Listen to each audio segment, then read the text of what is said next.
করি সবাই ভালো আছেন, আমরাও ভালো আছি। যাই হোক, আজকের যে লোকটি আমরা আপনারা দেখতে পাচ্ছেন, আমাদের রাজ্জাক ভাই আসলে সারাদিন প্রচুর কষ্টের বিনিময়ে তারপর তার মুখে হাসি। আসলে আমরা সেই হাসিটাই কিন্তু দেখতে চাই ভাই, ঠিক না ভাই? আচ্ছা ভাই, গাড়ি এখন তুই আইছো নাকি চালা গাড়ি? এখন আজকের মাল টানতা না? আসো মাল 10 টিব। রাত 10 টিব। ওই শনিবারে মাল ট্রেন্ডে জানতাম এখনো মাল দিতাম। আচ্ছা, তে একলা একলা গাড়ি টানতেছ, মাল টানতেছ না সাথে কেউ থাকে? না আমি তো একলো আমি আইলে একলো। তে আইলে একলই, এখন গাড়িতে যখন হানিত যাবা না কিতা? আর যাই হোক, প্রচন্ড রোদ। এই রোদের মধ্যে যে ভাই এত কষ্টের বিনিময়ে যে টেলা গাড়িতে মাল টানে, আসলে আমরা তো যে বয়সে ভাই মাল টানে, আমরা তো এই বয়সে মালটা টানতে পারতাম না। যাই হোক, আমরা দোয়া করি ভাই, আল্লাহ তোমার সুস্থ রাখতো, ভালো রাখতো এবং সেবে তোলার জন্য।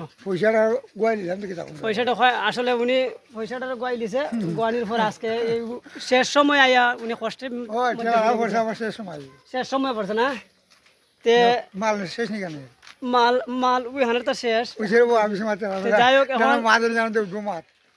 ভিউয়ার্স, আজকে আমরা আপনাদেরকে বলবো যে ভাইয়ের জন্য দোয়া করবা। আসলে ভাই জীবনের শুরুতে যৌবন খালে কিন্তু অনেকগুলো টেহা উড়াইছো, অনেক ফাতলামি করছো, অনেক টেহা পয়সা ব্যয় করছো, করার পর আজকে শেষ বয়সে ভাই আসলে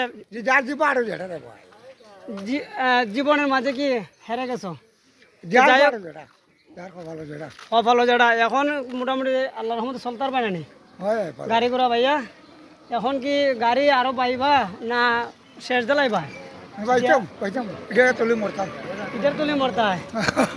যাই এত কষ্টের বিনিময়ে যে ভাই গাড়ি চালায়, গাড়ি ঠেলা গাড়ি অত্যন্ত আসলে খুব কষ্টের একটা গাড়ি, সেই গাড়িটা চালাইয়া ভাইয়ে রুজি করে সারাটা দিন রাত 10টা পর্যন্ত রুজি করে। নিজের মুখে শুনলেন আপনারা, রুজি করার পরই বয়সে, আর বয়স কত ভাই?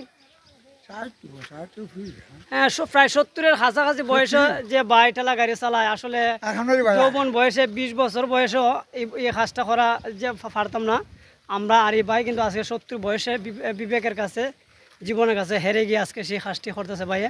তো যাই হোক, আমরা সবাই ভাইয়ের জন্য দোয়া করি এবং সুস্থ রাখে।